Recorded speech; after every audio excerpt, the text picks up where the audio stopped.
তোমালোকে নিশ্চয় গম পাইছে এনএছপি স্কলাৰশ্বিপ অলৰেডি জুন মাহৰ 1 তাৰিখৰ পৰা ষ্টাৰ্ট হৈছে। বহুতে মোৰ নেক্সট দুটা ভিডিঅ'ত বহুতে কমেণ্ট কৰিছিলে এনএছপি স্কলাৰশ্বিপৰ এপ্লাইটো কেনেকৈ কৰে ষ্টেপ বাই ষ্টেপ দেখুৱাবৰ কাৰণে। চ' মই তোমালোকক আজিৰ এই ভিডিঅ'টোত এনএছপি স্কলাৰশ্বিপত ষ্টেপ বাই ষ্টেপ তোমালোকে এপ্লাই কেনেকৈ কৰিবা গোটেইখিনি প্ৰচেছ মই তোমালোকৰ এই ভিডিঅ'টোৰ জৰিয়তে মই তোমালোকক দেখুৱাই দিম। HTP ষ্টুডেণ্টে এই ভিডিঅ'টো যদি তোমালোকে চাই লোৱা তেতিয়াহ'লে তোমালোকৰ অইন কোনো ভিডিঅ' চাব নালাগে।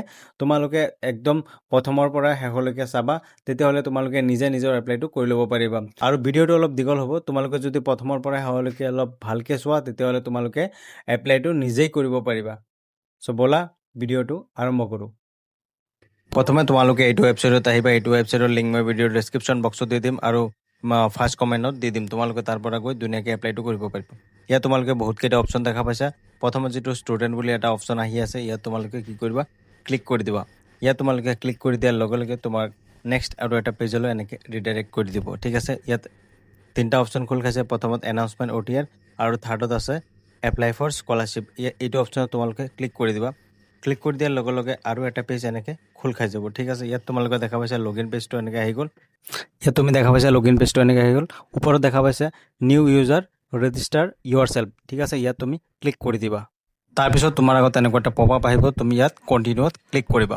কণ্টিনিউত ক্লিক কৰাৰ পিছত তোমাৰ আগত নেক্সট এনেকুৱা এটা পেজ খোল খাব। ইয়াত তুমি দেখা পাইছা এনেকুৱা এটা পেজ আহি যাব ৰেজিষ্টাৰৰ পেজটো। তুমি অলপ স্ক্ৰল ডাউন কৰি তলত আহিবা, তলত টাৰ্মছ এণ্ড কণ্ডিশ্যন দুটা ছিলেক্ট কৰিবা আৰু তাৰপিছত তোমাৰ আগত এনেকুৱা এটা অপশ্যন খোল খাব ৰেজিষ্টাৰ মোবাইল নাম্বাৰ। তোমাৰ যিটো মোবাইল নাম্বাৰ আছে সেই মোবাইল নাম্বাৰটো ইয়াত দিবা আৰু গেট OTP ক্লিক কৰি দিবা। তাৰপিছত তোমাৰ মোবাইলত এটা OTP আহিব, সেই OTPটো ইয়াত তুমি ধুনীয়াকৈ ফিল কৰিবা। তাৰপিছত কেপচাৰটো ফিল কৰিবা আৰু তলত দেখা পাইছা ভেৰিফাইৰ এটা অপশ্যন আছে, ইয়াত তুমি ক্লিক কৰি দিবা। ভেৰিফাইত ক্লিক কৰাৰ লগে লগে তোমাৰ মোবাইল নাম্বাৰটো ভেৰিফাই হৈ যাব। তাৰপিছত তোমাৰ নেক্সট পেজটো এনেকৈ খোল খাব, তোমাৰ আধাৰ নাম্বাৰ। তাৰপিছত ইয়াত এনেকৈ পপ আপ আহিব, তুমি এগ্ৰিত ক্লিক কৰিবা। তাৰপিছত তোমাৰ যিটো আধাৰ নাম্বাৰ আছে আধাৰ নাম্বাৰটো তুমি ফিল কৰিবা আৰু গেট OTPত ক্লিক কৰি দিবা। তাৰপিছত তোমাৰ আধাৰৰ মোবাইল নাম্বাৰত এটা OTP আহিব, সেই OTPটো তুমি ফিল কৰিবা। তাৰপিছত তোমাৰ আগত এনেকুৱা এটা পেজ খোল খাই যাব। যদি তোমাৰ DPT লিংক আছে তেতিয়াহ'লে ইয়াত NPCI ৰাইট চিনটো আহি যাব। তাৰপিছত তুমি এইটো ক্ল'জ কৰি তুমি তোমাৰ দেউতাকৰ নাম আৰু মাকৰ নামটো ধুনীয়াকৈ ফিল কৰিবা আৰু তোমাৰ ইমেইলটো যদি দিব বিচাৰা তেতিয়াহ'লে তুমি ইমেইলটো দিবা। আৰু তলত তুমি দেখা পাইছা ফ্ৰেছ বুলি এটা অপশ্যন খোল খাই আছে। ঠিক আছে, তুমি ফ্ৰেছত ক্লিক কৰি দিবা। যেতিয়া তুমি ফ্ৰেছত ক্লিক কৰি দিবা তেতিয়া তোমাৰ নেক্সট পেজটো এনেকৈ খোল খাই যাব। তাৰপিছত তোমাৰ ৰেফাৰেঞ্চ নাম্বাৰটো এনেকৈ ওলাই যাব। এই ৰেফাৰেঞ্চ নাম্বাৰটো তুমি কপি কৰিবা। তাৰপিছত তুমি কি কৰিব লাগিব, মোবাইলত এটা এপছ ইনষ্টল কৰিব লাগিব। সেই এপছৰ দ্বাৰা তুমি ফেচ KYC কৰিব লাগিব। তাৰপিছত তোমাৰ নেক্সট যিটো OTR নাম্বাৰ আছে OTR নাম্বাৰটো জেনেৰেট হৈ যাব। ঠিক আছে, চ' মই তোমালোকক স্ক্ৰীণত দেখুৱাই আছোঁ যে তোমালোকে নিজে মোবাইলতে কেনেকৈ OTR নাম্বাৰটো জেনেৰেট কৰিবা। ঠিক আছে, ফেচ KYC কৰিবৰ কাৰণে ফাৰ্ষ্ট তুমি দুটা কাম কৰিব লাগিব। প্ৰথমে তুমি প্লে ষ্ট'ৰত যাবা, তুমি NSP OTR বুলি এটা এপছ আছে এইটো ইনষ্টল কৰিবা আৰু এটা আধাৰ ফেচ RD এই এপছ দুটা তুমি ইনষ্টল কৰিবা। তাৰপিছত তুমি ইয়াত দেখা পাবা এপছটো লগ ইন কৰাৰ পিছত যিটো NSP OTR যিটো এপছ আছে এইটো তুমি লগ ইন কৰিবা, অ'পেন কৰিবা। অ'পেন কৰাৰ পিছত তুমি ইয়াত দেখা পাবা ইয়াত চাৰিটা অপশ্যন আছে। যিটো 3 নম্বৰ অপশ্যন আছে eKYC বাই ফেচ অথেণ্টিকেশ্যন, এই অপশ্যনটো তুমি ক্লিক কৰিবা।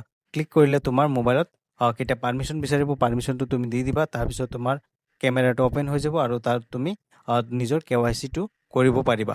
eKYC বাই ফেচ অথেণ্টিকেশ্যন ইয়াত ক্লিক কৰি দিবা। তাৰপিছত তোমাৰ আগত এনেকুৱা পপ আপ আহিব। ইয়াত তুমি দেখা পাইছা ৰেফাৰেঞ্চ নাম্বাৰ, যিটো তোমাৰ ৰেফাৰেঞ্চ নাম্বাৰ ওলাইছিলে সেই ৰেফাৰেঞ্চ নাম্বাৰটো তুমি ইয়াত ধুনীয়াকৈ লিখি দিবা। তাৰপিছত তুমি চাইডত দেখা পাইছা চেণ্ড OTPৰ এটা অপশ্যন আহি আছে, চেণ্ড OTP তুমি ক্লিক কৰি দিবা। চেণ্ড OTPত ক্লিক কৰাৰ লগে লগে তোমাৰ যিটো ৰেজিষ্টাৰ মোবাইল নাম্বাৰ আছে সেই ৰেজিষ্টাৰ মোবাইল নাম্বাৰত OTP এটা চেণ্ড হ'ব। সেই OTPটো তুমি ইয়াত কি কৰিবা, ধুনীয়াকৈ ফিল কৰিবা আৰু তুমি তলত দেখা পাইছা নেক্সটৰ এটা অপশ্যন আহি আছে। নেক্সটত তুমি ক্লিক কৰি দিবা। নেক্সটত ক্লিক কৰাৰ লগে লগে তোমাৰ আগত এনেকুৱা পেজটো খোল খাব, তোমাৰ নাম ডিটেইলছটো আহি যাব। তুমি টাৰ্মছ এণ্ড কণ্ডিশ্যন ছিলেক্ট কৰিবা আৰু তোমাৰ এনেকৈ কেমেৰাটো অ'পেন হৈ যাব। ইয়াত তুমি কি কৰিব লাগিব, তোমাৰ ফেচটো ব্লিংক কৰিব লাগিব, মানে তোমাৰ eKYC কৰিব লাগিব। eKYCটো কমপ্লিট হোৱাৰ পিছত তোমাৰ আগত এনেকুৱা এটা পেজ খোল খাব। ইয়াত তুমি দেখা পাইছা তোমাৰ NSPৰ যিটো OTR নাম্বাৰ আছে, এনেকৈ OTR নাম্বাৰটো এনেকৈ আহি যাব। এই নাম্বাৰটো তুমি কপি কৰি ল'বা। তাৰপিছত তুমি স্কলাৰশ্বিপৰ এপ্লাই কৰিব লাগিব। তাৰপিছত তুমি ৱেব পেজত এনেকৈ আহি যাবা, ওপৰত 3 লাইনত ক্লিক কৰিবা, এপ্লাই ফৰ স্কলাৰশ্বিপত তুমি ক্লিক কৰিবা। তাৰপিছত তোমাৰ আগত এনেকুৱা লগ ইন পেজটো খোল খাই যাব। ঠিক আছে, ইয়াত তুমি কি কৰিবা, OTR লগ ইনত তুমি ক্লিক কৰিবা আৰু তোমাৰ যিটো OTR নাম্বাৰ জেনেৰেট হৈছে এইবাৰ এই নাম্বাৰটো তুমি ফেচ অথেণ্টিকেশ্যন কৰাৰ পিছত যিটো তোমাৰ নাম্বাৰ জেনেৰেট হৈছে এই নাম্বাৰটো তুমি ইয়াত ফিল কৰিবা আৰু তলত তোমাৰ পাছৱৰ্ড দিবা। এতিয়া পাছৱৰ্ডটো তুমি কি দিবা, তোমাৰ পাছৱৰ্ডটো হ'ব তোমাৰ মোবাইলত এটা ফেচ অথেণ্টিকেশ্যন কৰাৰ পিছত তোমাৰ মোবাইলত এটা পাছৱৰ্ড যাব, সেই পাছৱৰ্ডটো তুমি ইয়াত ফিল কৰিব লাগিব। তাৰপিছত তোমাৰ পাছৱৰ্ডটো চেঞ্জ কৰাৰ এটা অপশ্যন খোল খাই যাব। ঠিক আছে, তুমি ইয়াত যেতিয়া তোমাৰ মোবাইলত পাছৱৰ্ড আহিব সেই পাছৱৰ্ডটো তুমি দিবা। দিয়াৰ পিছত তুমি নেক্সটত ক্লিক কৰিলে তোমাৰ আগত এনেকুৱা এটা পেজ খোল খাই যাব। ইয়াত তুমি দেখা পাইছা চেঞ্জ পাছৱৰ্ডৰ এটা অপশ্যন আহি আছে। ইয়াত তুমি কি কৰিবা, যিটো পাছৱৰ্ড তোমাৰ মোবাইলত আহিছিলে সেই পাছৱৰ্ডটো তুমি ইয়াত ধুনীয়াকৈ ফিল কৰিবা। তাৰপিছত তুমি আৰু আকৌ তুমি নিজৰ ইচ্ছামতে এটা পাছৱৰ্ড বনাবা, সেই পাছৱৰ্ডটো কনফাৰ্ম কৰিবা। তাৰপিছত তুমি স্ক্ৰল ডাউন কৰি তলত আহিবা আৰু তোমাৰ কেপচাৰ কোড যিটো আহি আছে সেই কেপচাৰ কোডটো ধুনীয়াকৈ ফিল কৰিবা আৰু তুমি ছাবমিটৰ যিটো বুটাম দেখা পাইছা ছাবমিটত ক্লিক কৰি দিবা। ছাবমিটত ক্লিক কৰাৰ লগে লগে তোমাৰ আগত নেক্সট এনেকুৱা এটা পেজ খোল খাই যাব। ঠিক আছে, ইয়াত তুমি কি কৰিবা, আকৌ তুমি তোমাৰ পাছৱৰ্ডটো ছাকচেছফুলি চেঞ্জ হৈ যাব। তাৰপিছত তুমি আকৌ OTR লগইনৰ অপশ্যনত তুমি ক্লিক কৰিবা, তোমাৰ OTR নাম্বাৰটো মাৰিবা আৰু এতিয়া তুমি যিটো নতুন পাছৱৰ্ড মাৰিছা সেই পাছৱৰ্ডটো তুমি ইয়াত ফিল কৰিবা। ঠিক আছে, সেই পাছৱৰ্ডটো ফিল কৰাৰ পিছত তুমি তলত দেখা পাইছা লগইনৰ এটা অপশ্যন আহি আছে, তুমি লগইনত ক্লিক কৰি দিবা। তাৰপিছত তোমাৰ আগত এনেকুৱা পপ আপ আহিব, ইয়াত তুমি কেনচেলত ক্লিক কৰিবা। তাৰপিছত তোমাৰ আগত এনেকুৱা পেজটো খোল খাই যাব। ঠিক আছে, তুমি আকৌ 3 লাইনত যাবা, এপ্লাই ফৰ স্কলাৰশ্বিপত তুমি ক্লিক কৰিবা। ক্লিক কৰাৰ পিছত তোমাৰ আগত আকৌ এনেকুৱা লগইন পেজটো খোল খাই যাব। ঠিক আছে, তুমি লগইন পেজত আকৌ আহি যাবা। ইয়াত তুমি দেখা পাইছা তোমাৰ লগইন পেজটো আহি যাব। তাৰপিছত তুমি কি কৰিবা, ইয়াত লগইন উইথ OTR সেই নাম্বাৰ তুমি আকৌ OTR নাম্বাৰটো দিবা আৰু তোমাৰ যিটো পাছৱৰ্ড বনাইছিলা সেই পাছৱৰ্ডটো তুমি ধুনীয়াকৈ ফিল কৰিবা আৰু লগইনত ক্লিক কৰি দিবা। লগইনত ক্লিক কৰাৰ লগে লগে তোমাৰ মোবাইলত এনেকুৱা এটা OTP যাব। ঠিক আছে, যিটো মোবাইল নাম্বাৰ দি তুমি ৰেজিষ্টাৰ কৰিছা সেই মোবাইল নাম্বাৰত এটা OTP যাব। সেই OTPটো তুমি ইয়াত ধুনীয়াকৈ ফিল কৰিবা। ঠিক আছে, OTPটো ফিল কৰাৰ পিছত তুমি কি কৰিবা, কনফাৰ্ম OTPত ক্লিক কৰি দিবা আৰু তোমাৰ লগইনটো ছাকচেছফুলি হৈ যাব। তাৰপিছত তোমাৰ আগত এনেকুৱা পেজ খোল খাই যাব। ঠিক আছে, তুমি ফ্ৰেছত ক্লিক কৰিবা আৰু এনেকুৱা পপ আপ আহিব, ইয়াত তুমি অ'কেত ক্লিক কৰি দিবা। ঠিক আছে, প্ৰথমে তোমাৰ বেছিক ডিটেইলছখিনি তুমি ফিল কৰিব লাগিব। ঠিক আছে, তাৰপিছত তুমি স্ক্ৰল ডাউন কৰি তলত আহিবা আৰু তোমাৰ যিখিনি বেছিক ডিটেইলছ আছে সেইখিনি তুমি চিলেক্ট কৰিবা। তুমি পোষ্ট মেট্ৰিক নে প্ৰি মেট্ৰিকৰ এপ্লাই কৰি আছা তুমি সেইটো চিলেক্ট কৰিবা, তোমাৰ কাষ্টটো চিলেক্ট কৰিবা, তোমাৰ ৰিলিজিয়নটো চিলেক্ট কৰিবা, তোমাৰ এনুৱেল ইনকামটো তুমি চিলেক্ট কৰিবা। যিটো ইনকাম চাৰ্টিফিকেট বনাইছা সেই ইনকাম চাৰ্টিফিকেটত তোমাৰ এনুৱেল ইনকামটো কিমান দিছে সেই ইনকামটো তুমি ইয়াত ফিল কৰিব লাগিব। ঠিক আছে, তাৰপিছত তুমি তলত আহিবা, ইয়াত দিব্যাংগ বুলি অপশ্যন এটা আছে, ইয়াত তুমি যদি ডিজেবিলিটি হয় তেতিয়াহ'লে য়েছ কৰিবা, যদি নাই তেতিয়াহ'লে ন' কৰিবা। তাৰপিছত পেৰেণ্টছ প্ৰফেশ্যনত তুমি আদাৰ্ছ খুলি দিবা। তাৰপিছত মেৰিটেল ষ্টেটাছ যিটো আছে সেইটো তুমি আনমেৰিড দিবা।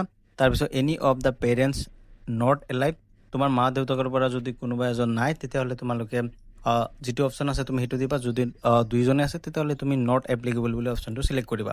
তাৰপিছত পাৰ্মানেণ্ট এড্ৰেছত তোমাৰ যিটো এড্ৰেছ হয় তোমাৰ state, district, locality, sub district আৰু ভিলেজৰ নাম যিটো আছে সেইটো তোমালোকে ড্ৰপ ডাউনৰ পৰা চিলেক্ট কৰিবলৈ দি দিবা। তাৰপিছত তোমাৰ তলত আহিবা, ইয়াত তোমাৰ হাউচ নাম্বাৰ যিটো আছে তোমাৰ ঘৰ নাম্বাৰ কি আছে ঘৰ নাম্বাৰটো তুমি দিবা। তাৰপিছত তোমাৰ ষ্টেট বা লোকেলিটি এৰিয়া এইটো তুমি দিবা। তাৰপিছত তোমাৰ ষ্ট্ৰীটৰ নামটো দি দিবা। তাৰপিছত তোমাৰ এৰিয়া বা লোকেলিটি বা ব্লকৰ যিটো নাম আছে সেইটো তুমি দিবা। তাৰপিছত লেণ্ডমাৰ্কত তোমাৰ যিটো নিয়াৰ বাই তোমাৰ লেণ্ডমাৰ্ক আছে তুমি সেইটো দি দিবা। তাৰপিছত প্ৰচিডত তুমি ক্লিক কৰি দিবা। তাৰপিছত তুমি তলত তোমাৰ নিজৰ যিটো পিনক'ড আছে পিনক'ডটো তুমি ধুনীয়াকৈ ফিল কৰিবা আৰু তলত দেখা পাইছা ছেভ এণ্ড নেক্সটৰ এটা অপশ্যন আছে, ইয়াত তুমি ক্লিক কৰি দিবা। তোমাৰ জেনেৰেল ইনফৰমেশ্যনখিনি ইয়াত ছেভ হৈ যাব। তাৰপিছত তোমাৰ ইনষ্টিটিউটৰ ডিটেইলছটো তুমি ফিল কৰিব লাগিব। তোমাৰ ইনষ্টিটিউটৰ যিটো ডিটেইলছ আছে তুমি ষ্টেটটো আছে আছাম কৰিবা, ডিষ্ট্ৰিক্টটো তোমাৰ যিটো ডিষ্ট্ৰিক্ট হয় সেইটো ডিষ্ট্ৰিক্ট দিবা আৰু তোমাৰ ইনষ্টিটিউটৰ নাম কি আছিলে নামটো লিখি পেলাই তুমি চাৰ্চ কৰিবা। ইয়াত তুমি বহুতকেইটা লিষ্ট পাই যাবা, তোমাৰ ইনষ্টিটিউটৰ যিটো নাম হয় সেইটো তুমি চিলেক্ট কৰিবা। ঠিক আছে, তাৰপিছত তুমি আহিবা পেৰেণ্টছ প্ৰেজেণ্ট ক্লাছ কোৰ্চ, তোমাৰ কোনটো কোৰ্চ হয় কোৰ্চটো তুমি চিলেক্ট কৰিবা। তাৰপিছত প্ৰেজেণ্ট ক্লাছ কোৰ্চ ইয়াৰ তোমাৰ ইয়াৰটো তুমি চিলেক্ট কৰিবা। তাৰপিছত তোমাৰ এডমিশ্যন বা ৰেজিষ্ট্ৰেশ্যন বা এনৰলমেণ্ট নাম্বাৰ যিটো আছে সেইটো দিবা। তাৰপিছত তোমাৰ এডমিশ্যন ইয়াৰটো দিবা, তোমাৰ ৰোল নম্বৰ দিবা, তোমাৰ ছেকশ্যন কি আছে দিবা, তোমাৰ মডেল অফ ষ্টাডি তোমালোকে ৰেগুলাৰ দিবা। হোষ্টেল যদি আছে তুমি য়েছ কৰিবা নহ'লে নকৰিবা। তাৰপিছত নেক্সটত তুমি আহিবা, তোমাৰ ইয়াত তোমাৰ প্ৰিভিয়াছ ইয়াৰ যিটো তুমি পাছ কৰিছা সেই ডিটেইলছটো তুমি দিবা যদি তুমি। তাৰপিছত তোমাৰ প্ৰিভিয়াছ ইয়াৰ ইউনিভাৰ্চিটি বা তোমাৰ বৰ্ডৰ নামটো দিবা। তাৰপিছত তোমাৰ পাৰ্চিং অফ ইয়াৰটো দিবা। তাৰপিছত তোমাৰ কোৰ্চ কোনটো আছিলে কোৰ্চৰ নামটো তুমি দিবা, কোনটো ক্লাছ পাছ কৰিছা সেইটো দিবা। তাৰপিছত প্ৰিভিয়াছ পাৰ্চেণ্টেজ, তোমাৰ পাৰ্চেণ্টেজ কিমান হৈছিলে সেই পাৰ্চেণ্টেজটো তুমি ধুনীয়াকৈ ইয়াত ফিল কৰিবা। তাৰপিছত তলত তুমি দেখা পাইছা 10 ক্লাছ ডিটেইলছ। ঠিক আছে, তুমি ইয়াত আহি যাবা। তাৰপিছত তোমাৰ ক্লাছ 10ৰ ডিটেইলছটো ইয়াত ফিল কৰিব লাগিব। তুমি ক্লাছ 10ৰ ৰোল নম্বৰটো তুমি দিবা, কনফাৰ্ম ৰোল নম্বৰটো আকৌ তুমি লিখিবা। তাৰপিছত তোমাৰ বৰ্ডৰ নামটো লিখিবা। তাৰপিছত ইয়াৰ পাছিং তুমি কেতিয়া পাছ কৰিছিলা, ক্লাছ 10ৰ তোমাৰ মাৰ্কশ্বিটত তোমাৰ পাৰ্চেণ্টেজ কিমান ওলাইছিল সেই পাৰ্চেণ্টেজটো তুমি দিবা, তাৰপিছত তুমি ক্লাছ 12ৰ ডিটেইলছখিনি তুমি ফিল কৰিবা, ঠিক আছে। তোমাৰ 10ৰ ডিটেইলছখিনি ফিল কৰাৰ পিছত তুমি পাৰ্চেণ্টেজটো দিব, তাৰপিছত তুমি 12ৰ যিটো অপশ্যন আছে তলত তুমি 12ত আহি যাবা। ইয়াত তুমি ক্লিক কৰাৰ লগে লগে তুমি ক্লাছ 12ৰ যিখিনি ডিটেইলছ আছে সেই ডিটেইলছখিনি তুমি ধুনীয়াকৈ ফিল কৰিবা। তোমাৰ ক্লাছ 12ৰ ৰোল নম্বৰ কিমান আছিলে সেইটো তুমি দিবা, তাৰপিছত কনফাৰ্ম কৰিবা, তাৰপিছত বোৰ্ডৰ নামটো কি আছিলে বোৰ্ডৰ নামটো দিবা, ইয়াৰ অফ পাছিং তুমি কেতিয়া পাছ কৰিছিলা, তাৰপিছত তুমি ইয়াত ক্লাছ 12ত কিমান পাৰ্চেণ্টেজ পাইছা সেই পাৰ্চেণ্টেজটো তোমাৰ ইয়াত দিব লাগিব, ঠিক আছে। তুমি পাৰ্চেণ্টেজটো দিবা, তাৰপিছত তুমি তলত দেখা পাইছা ছেভ এণ্ড নেক্সটৰ এটা অপশ্যন খুলি আছে, ঠিক আছে। তুমি ছেভ এণ্ড নেক্সটত তুমি ক্লিক কৰি দিবা, তাৰপিছত তোমাৰ আগত এনেকুৱা এটা পপ আপ আহিব, ইয়াত তুমি কণ্টিনিউত ক্লিক কৰি দিবা। কণ্টিনিউত ক্লিক কৰাৰ লগে লগে তোমাৰ আগত নেক্সট আৰু এটা পেজ এনেকৈ খোল খাই যাব। তাৰপিছত তুমি তোমাৰ আগত এনেকুৱা আণ্ডাৰ টিকেট ফৰ্ম আহি যাব, ইয়াত তুমি কি কৰিবা আই এগ্ৰিত ক্লিক কৰিবা আৰু ছাবমিট বেছিক ডিটেইলছত তুমি ক্লিক কৰি দিবা। তাৰপিছত তোমাৰ এনেকৈ এপ্লাই ফ্ৰেছৰ যিটো অপশ্যন আছে এনেকৈ আহি যাব আৰু ইয়াত তুমি অ'কেত ক্লিক কৰি দিবা, ঠিক আছে। ইয়াত ক্লিক কৰাৰ লগে লগে ইয়াত তুমি লেফ্ট ছাইডত তুমি দেখা পাইছা মাই এপ্লিকেশ্যন, ইয়াত তোমাৰ 3টা অপশ্যন আছে, fresh application, edit, basic details, তাৰপিছত মাই এপ্লিকেশ্যন এনেকুৱা অপশ্যন আহি যাব। ইয়াত তুমি কি কৰিবা ফ্ৰেছ এপ্লাইত তুমি ক্লিক কৰিবা, আকৌ তুমি তলত আহিবা, ইয়াত তুমি দেখা পাইছা টাৰ্মছ এণ্ড কণ্ডিশ্যন দুটা আহি আছে, ইয়াত তুমি আই এগ্ৰিত ক্লিক কৰি দিবা। তাৰপিছত তোমাৰ ডিটেইলছটো এনেকৈ আহি যাব। এপ্লিকেশ্যন টাইপটো তুমি কি কৰিবা স্কলাৰশ্বিপ বুলি চিলেক্ট কৰিবা, তাৰপিছত তুমি এপ্লাইত ক্লিক কৰিবা আৰু অ'কেত ক্লিক কৰি দিবা। তাৰপিছত তোমাৰ এপ্লিকেশ্যন নাম্বাৰটো এনেকৈ আহি যাব, মাই এপ্লিকেশ্যনটো এনেকৈ আহি যাব। ইয়াত তুমি ৰাইট ছাইড কৰ্নাৰত দেখা পাইছা একশ্যন বুলি, ইয়াত প্ৰচিডাৰ এটা অপশ্যন আছে, ইয়াত ক্লিক কৰি দিবা। তাৰপিছত তুমি লেফ্ট ছাইডে আহিবা, ইয়াত ফিল এণ্ড ইডিট এপ্লিকেশ্যন অপশ্যনত তুমি ক্লিক কৰিবা। তাৰপিছত তোমাৰ আগত এনেকুৱা অপশ্যনটো খোল খাই যাব, ইয়াত পষ্ট মেট্ৰিক স্কলাৰশ্বিপ এইটো অপশ্যন যিটো আহি আছে তোমাৰ এই স্কিমটো তুমি চিলেক্ট কৰিব লাগিব, ঠিক আছে। এই স্কিমটো তুমি চিলেক্ট কৰিবা আৰু ছেভ এণ্ড নেক্সটত তুমি ক্লিক কৰি দিবা, ঠিক আছে। স্কিমটো চিলেক্ট কৰিবা আৰু তুমি ছেভ এণ্ড নেক্সটত তুমি ক্লিক কৰি দিবা। তাৰপিছত তোমাৰ আগত এনেকুৱা এটা পপ আপ আহিব, ইয়াত তুমি অ'কেত ক্লিক কৰি দিবা, ঠিক আছে। অ'কেত ক্লিক কৰাৰ লগে লগে তোমাৰ নেক্সটৰ এটা অপশ্যন এনেকৈ খোল খাব, তুমি নেক্সটত ক্লিক কৰি দিবা। নেক্সটত যেতিয়া তুমি ক্লিক কৰিবা তাৰপিছত তোমাৰ আগত আকৌ এটা পপ আপ আহিব, এই পপ আপটোত তুমি কি কৰিবা অ'কে ক্লিক কৰি দিবা, ঠিক আছে। তোমাৰ স্কিমটো চিলেক্ট হৈ যাব। তাৰপিছত তোমাৰ আগত নেক্সট আৰু এটা এনেকুৱা পেজ খোল খাই যাব, ইয়াত তুমি দেখা পাইছা তোমাৰ ডকুমেণ্টছখিনি আপলোড কৰিব লাগিব, ঠিক আছে। প্ৰথমে তোমাৰ লাষ্ট ইয়াৰ যিটো মাৰ্কশ্বিট তুমি পাছ কৰিছা সেইটো ইয়াৰ মাৰ্কশ্বিটটো তুমি আপলোড কৰিব লাগিব, তাৰপিছত তোমাৰ কাষ্ট চাৰ্টিফিকেটটো আপলোড কৰিব লাগিব আৰু তোমাৰ ইনকাম চাৰ্টিফিকেটটো আপলোড কৰিব লাগিব আৰু তোমাৰ বনাফাইড চাৰ্টিফিকেটটো আপলোড কৰিব লাগিব আৰু তোমাৰ এটা আইডেণ্টি প্ৰুফ এটা ডকুমেণ্টছ আপলোড কৰিব লাগিব। ইয়াত বাৰ্থ চাৰ্টিফিকেট বা ভোটাৰ আই ডি বা পান কাৰ্ড তুমি ইয়াত আপলোড কৰিলে হৈ যাব। তাৰপিছত তুমি ডকুমেণ্টছখিনি আপলোড